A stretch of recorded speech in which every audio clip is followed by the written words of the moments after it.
Sobat Nongki, ketemu lagi nih bareng Ninda di Nongki Yuks. Dan kali ini kita sudah kedatangan tamu. Wow, seorang Managing Director Badan Pusat Statistik Nasional sekaligus Direktur PT Libelais, Bapak Evangelis. Yap. Dante Simbolon MAMD. Wah, panjang sekali ya nama beliau ya. Tapi memang beliau ini seorang Managing Director dari BPS alias Badan Pusat Statistik. Nah, buat kamu nih Sobat Nongki yang suka angka, mungkin akan nyambung ya Pak yang ngomongnya. Iya, saya koreksi dulu. Apa gimana itu dulu. Itu dulu. Oh, itu dulu. Sekarang udah pensiunan, udah mau kepala 7. Tapi kan akhirnya jadi seorang apa ya istilahnya, salah satu anggota dari BPS itu kan memang susah gampang ya Pak ya. Iya. Itu setiap hari memang harus menguji statistik dan lain sebagainya atau gimana itu? Iya. Sebagian besar waktunya habis dengan angka. Oh iya? Sebagian besar. Sebagian besar. Kerja di lapangan gitu kan, kumpulkan data, kemudian melihat validasi, kemudian menafsirkan, menganalisa, bahkan bisa memproyeksi. Jadi ke depan itu mau seperti apa itu kita lebih tahu duluan. Itu biasanya tentang apa aja Pak yang diproyeksi dan dihitung itu tuh? Banyak ya.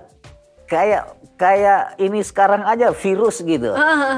Itu saya waktu bulan akhir Desember kemarin saya sudah memperkirakan dia akan sekian gitu. Di bulan Februari, di bulan Maret. Seperti gitu kan ininya melihat data. Tapi bukan cuma itu. Ada banyak hal yang bisa dilihat dari statistik itu, karena statistik itu kan cuma metode gitu ya, metode cara melihat, tetapi isinya, kontennya itu macam-macam gitu kan, dan kehidupan keseharian itu bisa diangkakan gitu, dihidupkan. Nah, saya selaku pensiunan gitu tentu fokusnya sekarang udah lain lagi. Kalau dulu kan tentang pemerintahan, kenegaraan, tentang hal-hal yang berkaitan dengan turun naik kemajuan. Nah, saya sekarang banyak bergelut di bidang pelayanan, termasuk juga mengajar para calon pendeta dan pendeta di sekolah teologi. Nah, saya menekankan, mengajarkan bagaimana membaca Alkitab dengan statistik. Gimana itu? Gimana itu Pak? Mungkin bisa di-share ilmiah dikit nih Pak. Iya, itu saya contohnya kemarin kan khotbah kemarin itu bukan khotbah, tapi firman Tuhan kemarin dibilang ikutilah teladanku, katanya kan. Kerap kali aku katakan, ya. Kata Paulus ini bahkan sambil menangis ya. Nah, itu saya mengangkakan itu gitu kan. Angkakan itu artinya teladan itu dalam statistik itu diuraikan variabelnya apa. Jadi untuk jadi teladan itu tentu ada kesabarannya, ada kemurahannya, ada pengorbanannya, macam-macam termasuk kelemah lembutan. Itu yang diikuti gitu kan dari selatan. Terus dia bilang kerap kali itu sudah jelas statistik itu, bukan cuma sekali tapi sering. Modusnya memang diomongin terus, tapi enggak mudeng-mudeng kalau istilah apanya enggak berubah gitu. Kok orang dia enggak berubah gitu. Padahal udah sering kali. Udah sering kali, bahkan dibilang di situ sambil menangis gitu kan.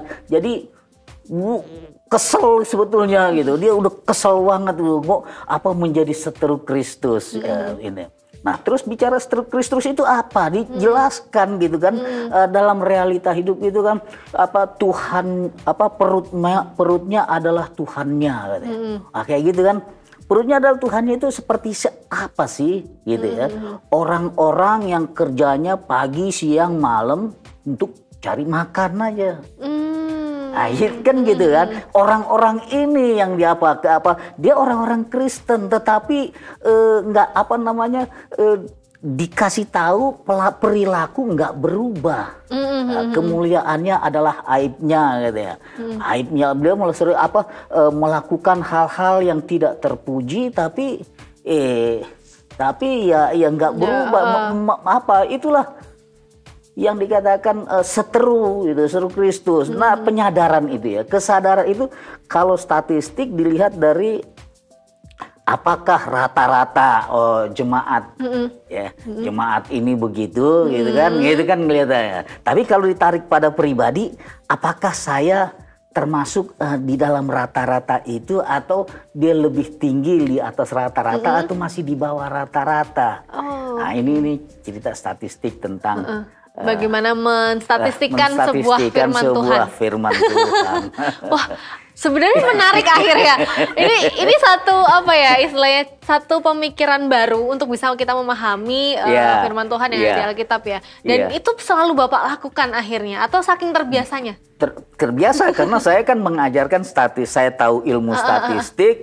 Kemudian ada mahasiswa saya yang pasca sarjana bikin tesis, membuat metodologi cara penelitian. Dia mesti tahu bagaimana membuat statement ya, statement tesis ya, dari menurunkan hipotesa yang memang betul-betul dari hasil pengamatan gitu, melihat gejala perubahan ini. Jadi nggak cuma omong doang gitu, ada pembuktian secara akademik, secara statistik.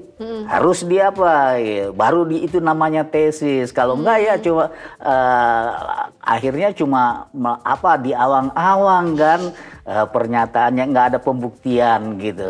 Seperti begitulah kalau kita bicara tentang statistik dalam kehidupan keseharian kita. Oke, luar biasa ya. Tapi sebenarnya akhirnya kalau seperti itu, statistik itu tidak hanya sekedar angka saja ya Pak? Iya. Tapi statistik hidup. Kenapa itu Pak? Ya hidup, karena dari situ kita lihat perilakunya, gitu kan, berubah-berubah, dia variabel ya. Termasuk perilaku setiap orang juga pun bervariasi.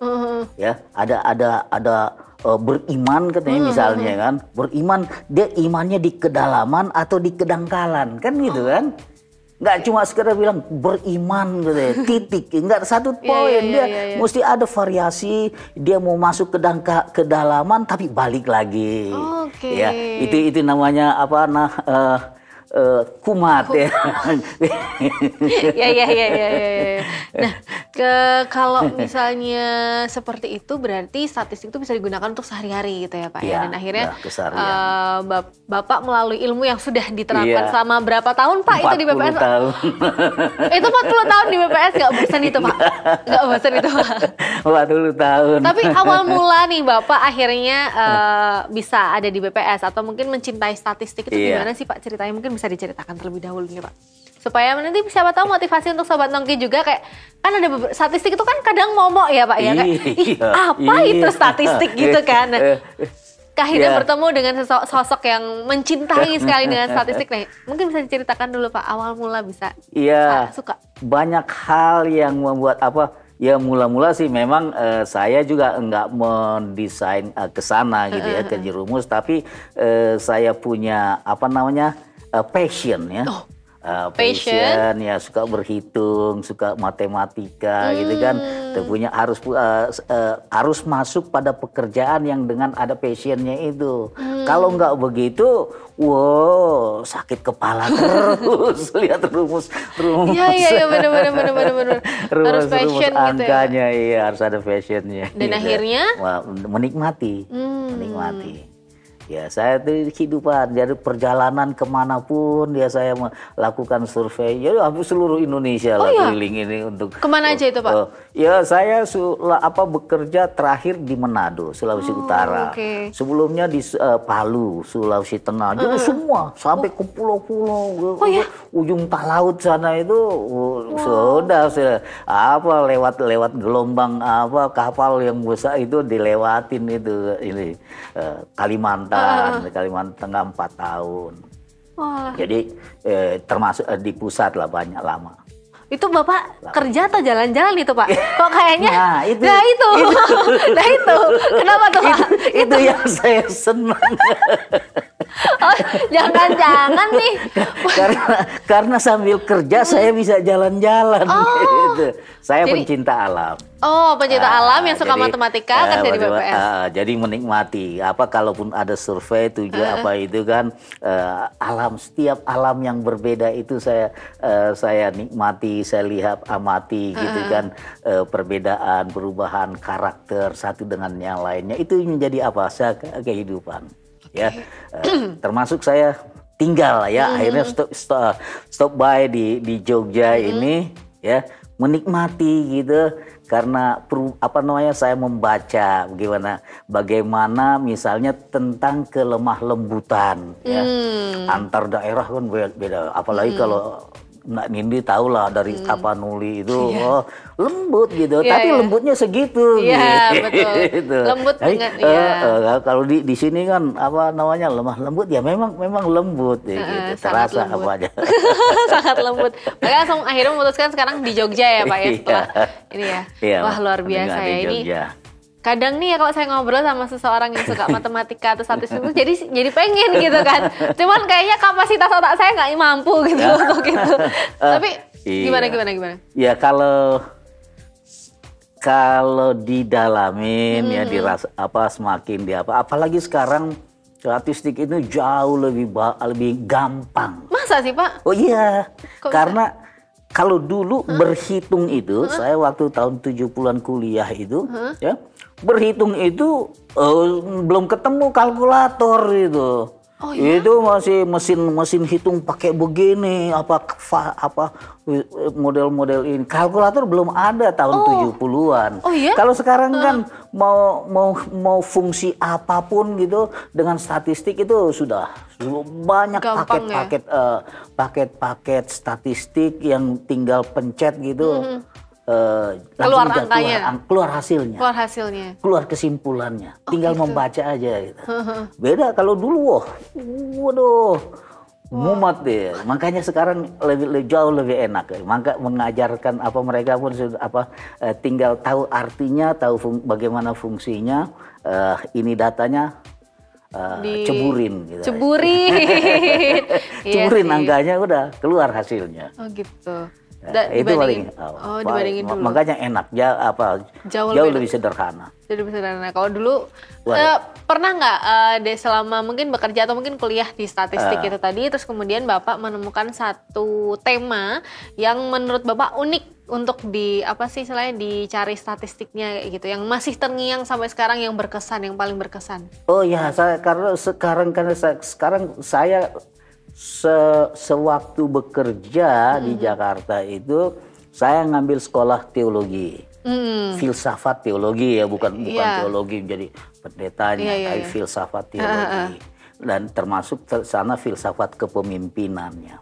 Nah, saya membaca bagaimana statistik menurut Alkitab tentang kepemimpinan, tentang teologi gitu ya. Nah, itulah itu yang dipadu dalam ramuan statistik ya, yang menjadikan sesuatu yang menarik ya. Saya banyak yang yang saya dapatkan gitu dari kalimat-kalimat Alkitab itu.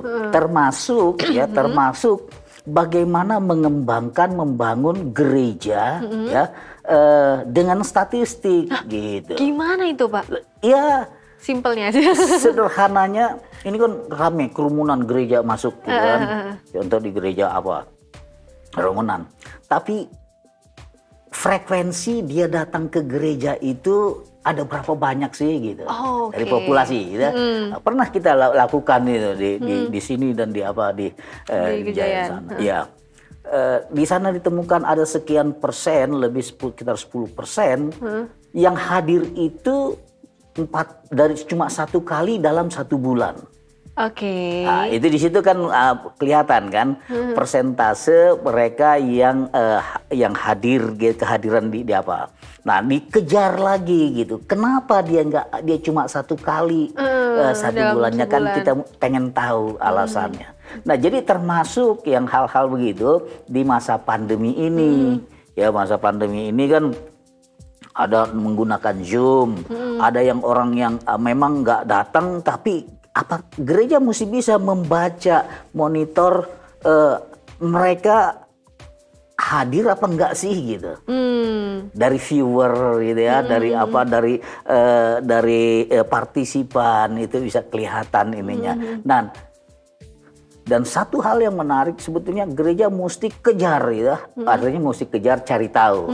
Cari tahu kalau dia nggak hadir itu kenapa gitu kan. Jangan-jangan memang nggak hadir sama sekali karena nggak bisa masuk dalam teknologi, kan?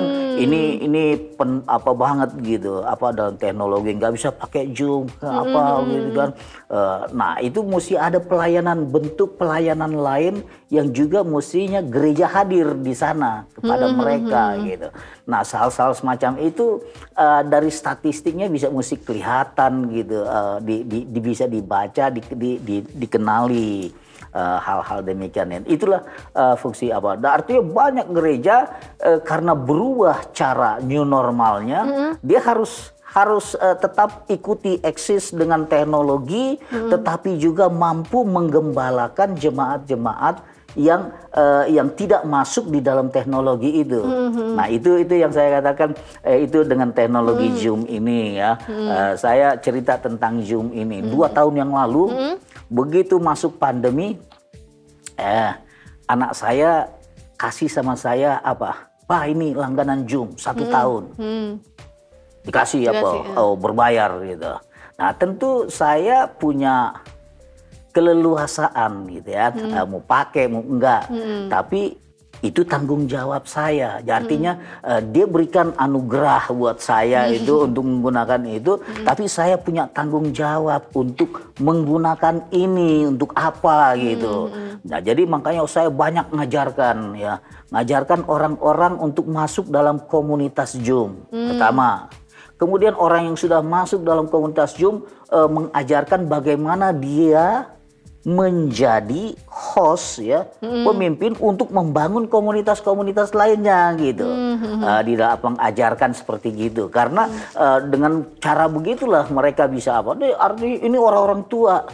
Kalau orang-orang muda mungkin lebih gampang lebih cepat. Tapi orang tua usia, bayangkan komunitas kami 80, usia 80-an gitu. Tapi canggih gitu. Canggih dia apa? Ayo kita buka Zoom gitu. Yang nggak tahu saya ajarkan gitu. Jadi multiplier ya, melebar gitu komunitas-komunitas itu dan digunakan. Jadi hampir setiap hari ya, saya selama 2 tahun ini setiap hari itu dalam satu hari minimal 2 atau 3 pertemuan gitu. Dibuka Zoom untuk apa? Diberikan fasilitas itu. Karena kalau saya nggak pakai juga kan rugi saya. Iya betul. Harus sudah dikasih anugerah tadi ya Pak. Anugerah tadi. Nah begitulah saya bandingkan itu anugerah yang diberikan Allah dengan kita itu kan, hidup hidup kekal tentu tidak hanya kita saja yang menerima, harus juga punya tanggung jawab untuk berbagi pada yang lainnya. Luar biasa sekali. Itu konteksnya. Oke. Oh gitu, kita akan ngobrol lagi setelah pariwara berikut. Ini ada yang mau lewat dulu, jadi Sobat Nongki jangan kemana-mana, tetap di Nongki Yuks.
Inilah Yogyakarta, kota seni dan budaya dengan keindahan alam sebagai kota pariwisata.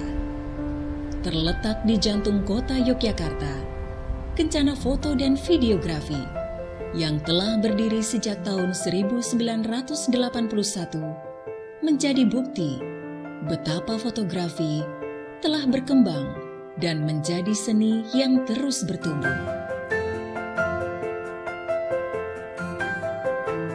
Dua rekor muri telah didapatkan oleh Kencana Foto sebagai studio foto outdoor terluas dan terlengkap. Segala kebutuhan foto dan video bisa dilayani.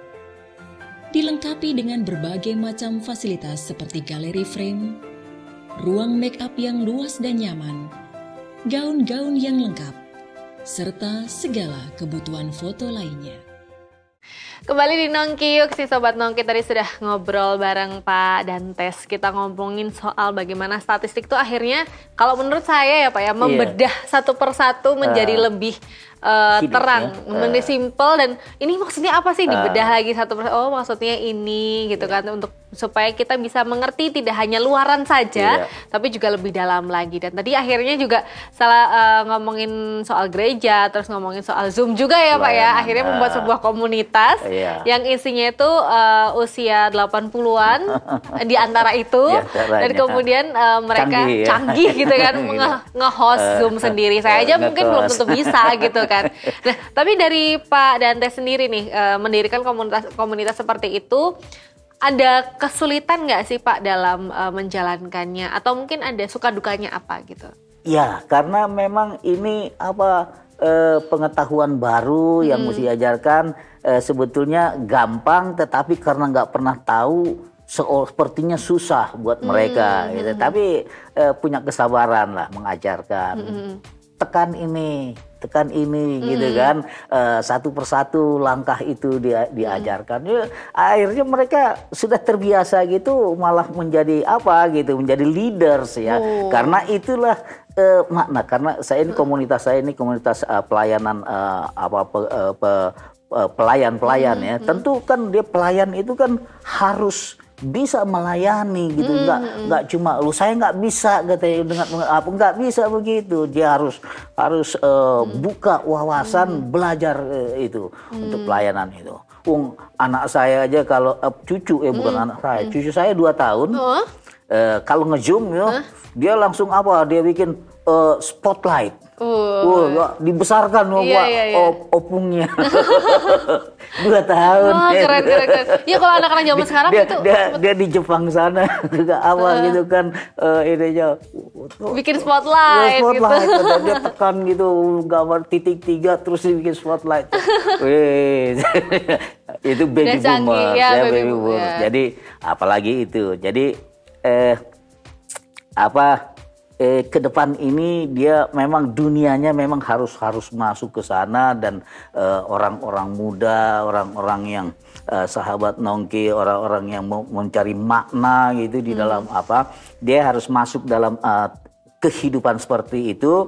Dan termasuk juga pelayan-pelayan gereja ya, mesti banyak belajar juga tentang hal-hal yang kaitannya dengan perkembangan teknologi ini gitu. Jadi apalagi kalau sudah bicara tentang metaverse ya. Wah ya, itu baru banget itu metaverse. Di luar dari ini gitu. Tapi itu akhirnya salah satu bukti perkembangan teknologi kan Pak ya. Perkembangan teknologi. Jadi seolah-olah kita datang dalam sebuah gereja kebaktian, ada pendetanya di sana, ada pengunjungnya gitu kan. Ya beli di sana lumayan mahal sih Pak. Jadi masuk ke sana gitu. Tapi akhirnya kan maksudnya Pak Dantes sendiri sebagai salah satu generasi yang memang lahir di tahun sekian, baby boomers gitu ya istilahnya, dibanding generasi alpha tadi ya contohnya yang udah bisa nge-spotlight umur 2 tahun, Zoom gitu kan, udah bisa nge-zoom, udah canggih lah istilahnya. Akhirnya kalau saya sendiri melihat itu sebagai bagaimana support dari generasi yang sebelumnya kepada generasi yang baru gitu kan. Gitu kan. Nah, tapi sebenarnya kalau tidak dipungkiri juga bahwa banyak generasi baby boomers gitu kan yang masih kayak nggak usah lah repot apa segala macam, itu gimana Pak? Ya ini jangan dikira dunia itu akan kembali seperti kemarin gitu. Itu yang perlu disadari oleh generasi apa. Nanti kan ini kalau sudah berlalu ini kita akan kembali seperti biasa, enggak begitu ininya. Ini dengan teknologi sudah memfasilitasi dan kita harus masuk dengan hal-hal demikian ini, termasuk masuk dalam pelayanan dengan cara-cara begini. Misalnya saya khotbah ke Amerika ya cukup dengan dari Zoom atau recording ya, kemudian kirim filenya, dan kirim file pun cukup diupload di cloud gitu, mereka turunkan di cloud, dia pasang di sudah sangat dimungkinkan pemberitaan ke seluruh dunia. Betul. Ya, seluruh dunia itu dengan mudahnya gitu bisa terjadi. Ya, dunia ini semakin apa, dan orang-orang muda mesti masuk ke apa, dan akan banyak ya peluang-peluang kerja ya, bukan peluang kerja, peluang-peluang yang bisa diciptakan, inovasi dilakukan oleh dengan model semacam ini. Apalagi sekarang orang pada work from home ya, bukan cuma banyak hal yang bisa dilakukan dari sana. Itu yang saya dorong orang-orang muda untuk tetap terus belajar. Termasuk saya juga, walaupun mau kepala 7 tapi belajar juga gitu. Saya sekarang kemarin aplikasi untuk belajar, padahal saya sudah tahu bagaimana membuat word processor gitu ya. Tetapi membuat website ya, landing page, kemudian membuat iklan gitu. Ini dunia makin gampang gitu, biaya murah saya ngikutin gitu ini, walaupun sudah gitu. Kenapa saya perlu ikuti? Karena itu ilmu yang juga, kalau saya bukan nyari iklannya tapi bikin iklannya, tapi mengajarkan ya, untuk mengajarkan, untuk lebih memperluas hal-hal demikian itu, disadarkan orang-orang muda masuk pada pekerjaan-pekerjaan yang tidak seperti biasa lagi gitu. Ini kesiapan. Kalau yang tidak siap memang bisa akan ditinggalkan. Ya, kalau ketinggalan mungkin masih ada tapi ditinggalkan. Ditinggalkannya lebih parah ya Pak ya, berarti ya. Benar. Iya. Nah, berarti kan istilahnya, apakah Bapak ini tidak mau ditinggalkan, makanya Bapak terus belajar seperti ini, atau ada motivasi lain? Ya, Pak, motivasi lain itu supaya jangan banyak orang-orang, teman-teman, apalagi satu kumpulan kita yang ketinggalan oleh karena tidak ikut serta ataupun tidak tahu tentang perkembangan teknologi di dunia sekarang ini.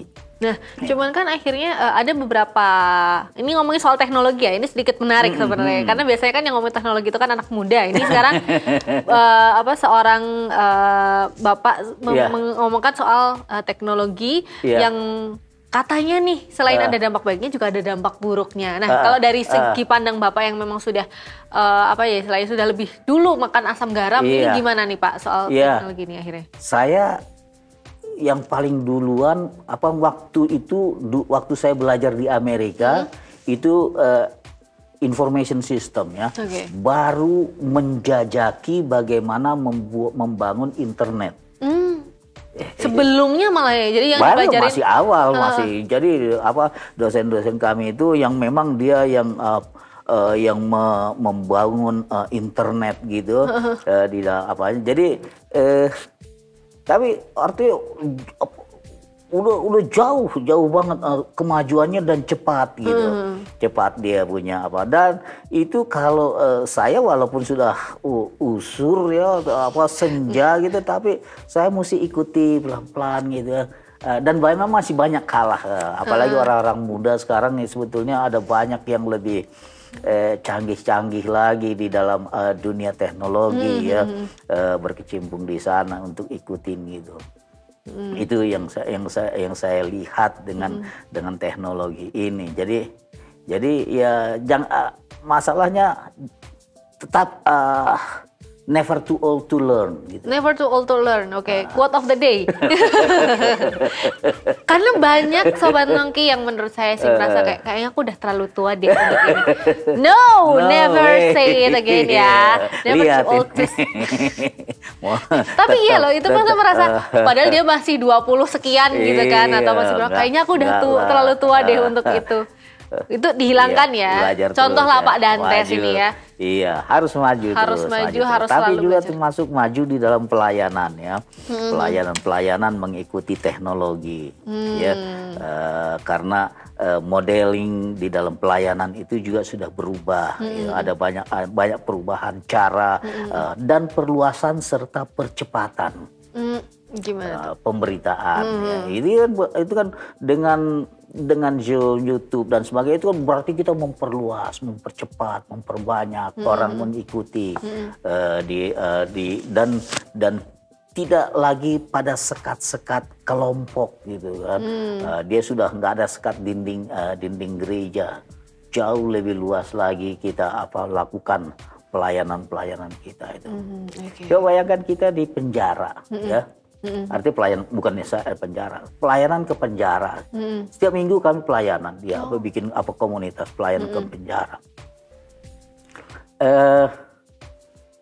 Melalui Zoom gitu, melalui Zoom ininya. Kemudian di sana ada counseling. Ini di breakout room, ya. Breakout room untuk yang mau konsel dia ini pisahkan, layani sambil pelayan di sana. Nah itu kan seperti biasa, seperti tanpa teknologi seperti biasanya kan gitu kan. Kalau datang ada yang mau konseling dipisahkan room kamarnya ini, tapi dalam dunia maya gitu, selalu apanya begitu.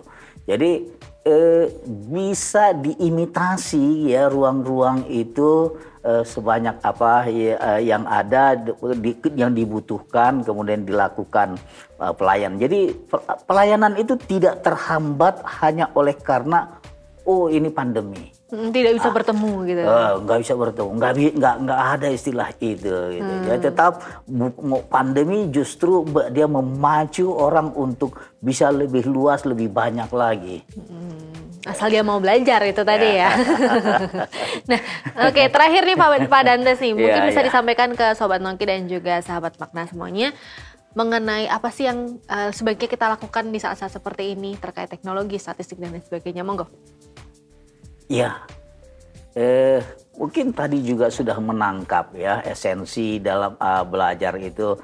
Memang selagi muda senang kongko nongki istilahnya. Ini nongki, ini nongki juga sana sini. Tapi jangan lupa ya tetap tanggung jawab ya, tanggung jawab selaku mahasiswa ataupun membesarkan hati orang tua, tidak menutup harapan orang tua, kebahagiaan orang tua dengan tugas tanggung jawab yang sudah diberikan gitu kan kepada orang-orang muda ya, menyelesaikannya ya dari berbagai dari di situ ininya. Jangan berkepanjangan lah, dan kalaupun ada panjang-panjang, ada banyak hal yang bisa diisi, ya, dipelajari, ya, dikembangkan. Pada hal yang tidak terbatas, itu hal yang tidak terbatas. Dikatakan ini perubahan zaman ini yang juga kita Nah, kalau tadi saya ingat tentang dampak buruknya, itulah yang dikatakan termasuk bagaimana kita memiliki kontrol, fokus ya dan juga pengendalian ya, terutama pengendalian kita ya untuk apanya, karena bisa dikatakan Kristen tetapi tidak ikut teladan sehingga menjadi seteru. Nah, kan itu kan dari awalnya tadi kan. Jadi memang Kristen kita tapi jangan-jangan kita ini menjadi seteru Kristus gitu.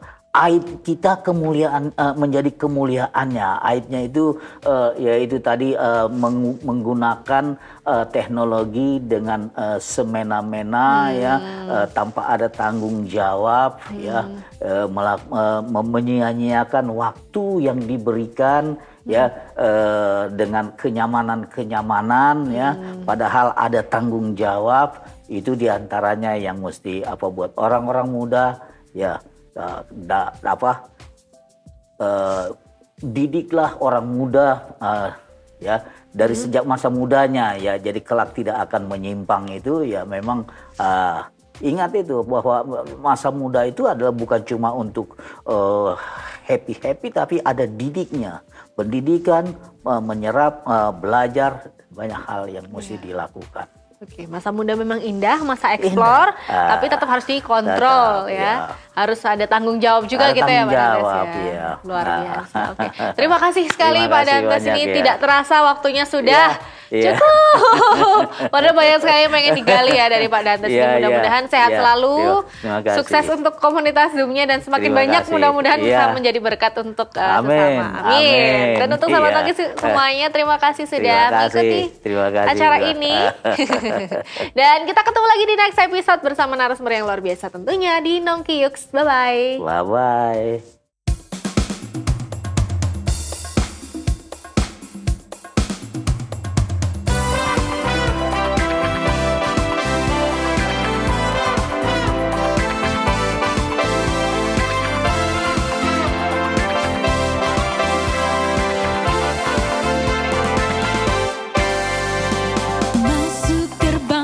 Bersyukur dengan penuh pujian, bersuka di hadiratnya, nyanyi besarkan agung namanya, puji dia tiuplah sangkakala, nyanyi dan tarian, semua makhluk di bumi di sorga dengan senap hati angkat pujian, sebab Tuhan baik,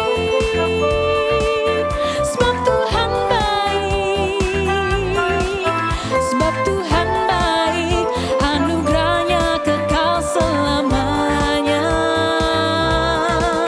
sebab Tuhan baik, sebab Tuhan baik, sebab Tuhan baik, anugerahnya kekal selamanya.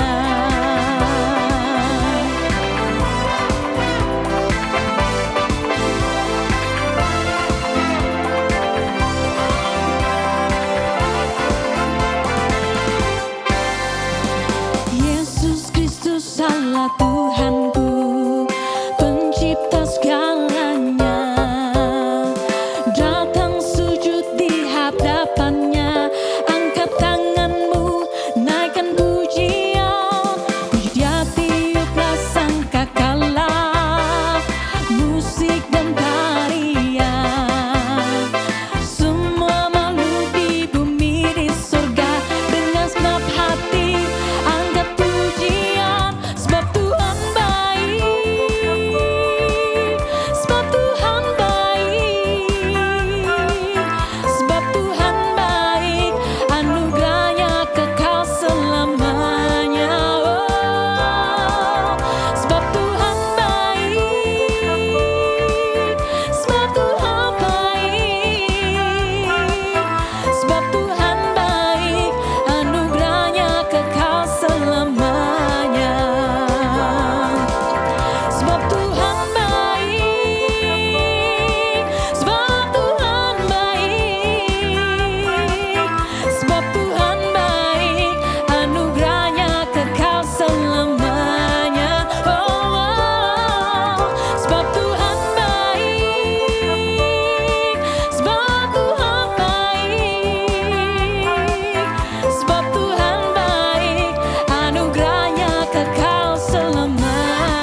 Bang Jack adalah sebuah program saat teduh yang mengajak kita menyediakan waktu khusus untuk merenungkan sabda Tuhan setiap hari. Firman Tuhan ini yang akan menuntun kita untuk menjalani kehidupan kita yang penuh dengan tantangan. Doa kami adalah supaya renungan singkat ini bisa menjadi berkat bagi sahabat makna dimanapun Anda berada. Untuk permohonan doa dan konseling dapat dikirimkan ke nomor 0878 78 75 7554.